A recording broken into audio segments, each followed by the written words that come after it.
Rudy, wat is op jou hart?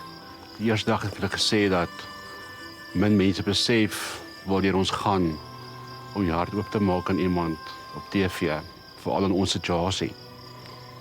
So die persoon wat ek vra vanaand om asseblief veilig huis toe te ry, is Nelius.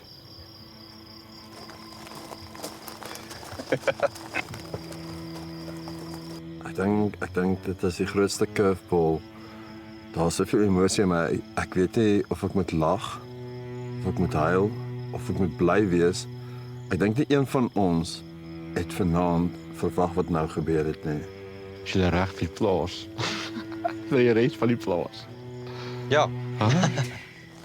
Ek het geweet hierdie week gaan tot 'n einde kom, hy gaan nie vir ewig aanhou nie, maar dit maak dit nie makliker nie.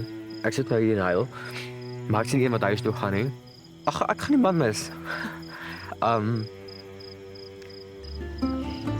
Regtig dankie vir 'n baie lekker tyd sover. Dit is kort en dit is ja, alles sterkte toe en ek hoop jy vind die een vir jou. En as jy reg is, kan jy asseblief die dame vra wat huis toe gaan. Toe gaan. Yvonne,